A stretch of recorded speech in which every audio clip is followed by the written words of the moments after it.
Hey guys, just another quick video about some more issues that I'm having with the Cameo 4. We had issues, as you saw before, with not registering the registration marks, and it's been working okay for the past week and a half. This is a new unit, which is the other one. I got the other one refurbished or returned. So we got this brand new unit, and now it's not cutting through.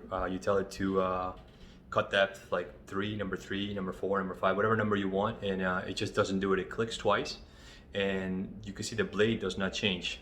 Set the little screen on the blade. Right now it's a number 3. So if you tell it, to go to number 5 or something, usually it just goes down and it just clicks itself up over to the correct number.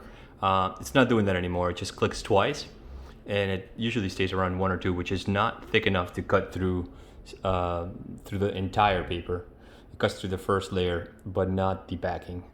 So after fiddling around with this thing for many hours, I figured out that if you take the little cap off that comes with it, then what happens is that it no longer can adjust itself by clicking. So usually it goes to the side and it clicks. So you get to control the depth of the blade by clicking yourself. So let's say I need a 5 to go through the whole paper. I click on it. You gotta be very careful. So right now it's at 0. So I'm gonna go ahead and try to put it at 5 by clicking 5 times. There it is, it's at 5. If you want it to go back to 0, you just hold it down. And it just goes right back to 0. So I'm gonna go back to 5 again. 5 is good enough to cut through the both. So we're back at 5 now. So let's get this blade back into the machine. You put it all the way down, and then you press in. And you have to make sure that that little green circle is fully green. Sometimes if you don't do it all the way, you'll see a little piece that will still be black. So now we know that this thing's at 5. We could go ahead and let's go to the software, and I'm gonna bring up that cut job there. So I'm gonna go to, let's see if I can get this thing, if I can show you. Those are just the borders, so you could see the outline. And at the bottom, I have cut through, and normally it will be 5, but since it's not really working, we manually kind of set it for 5. So let's go ahead and send it out.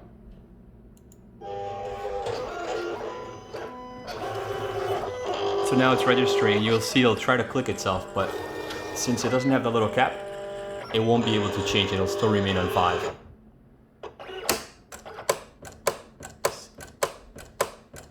Actually, that time it clicked 5 times, which is great. But usually it just clicks twice. But you could see that it didn't change anything.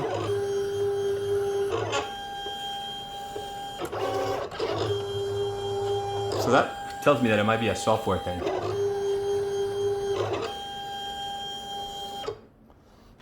All right, so let's see if it cut through. As you can see, it cut through. So now I'm gonna go ahead and cut the actual little stickers in there. And to do that, I have to take that off again. And this time, let's go ahead and it's at 0 now, so I'm gonna do. All right, it's back at 3. Let's go ahead and put this thing back down. You have to press again all the way down, so make sure it's all the way down, and then you still hold it. And as you hold the top, you kind of slide that in. And you know it's good when the little green dot is fully green. Cool, so let's go back here again. I'm gonna go ahead and now choose the individual stickers. And you can see that now those are the marks for each individual little sticker. And I'll change even though I have a profile just for that. But since it's not working, I'm gonna do a manual anyway, so let's do sticker. And you can see usually I do 3. Let's go ahead and hit send.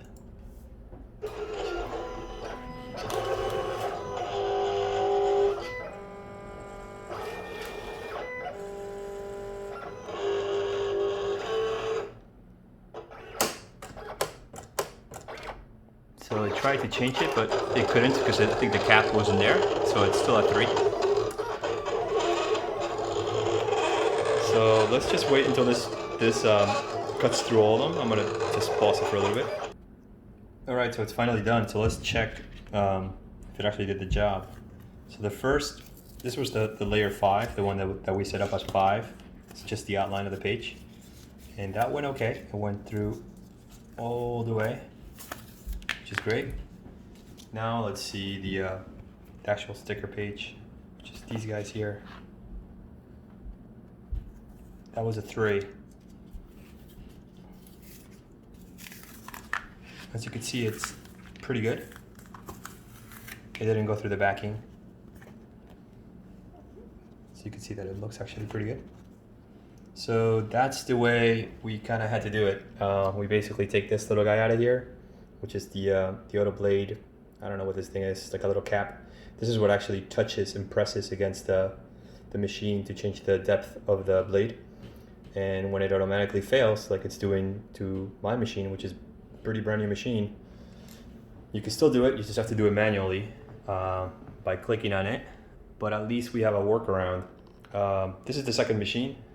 I'm not sure if I'm gonna return it, or maybe I'll get a bigger blade or one of those all manual blades that I could use to manually set the blade every time instead of using the cute little scroll wheel here. All right, I hope this helps somebody. Peace, good night.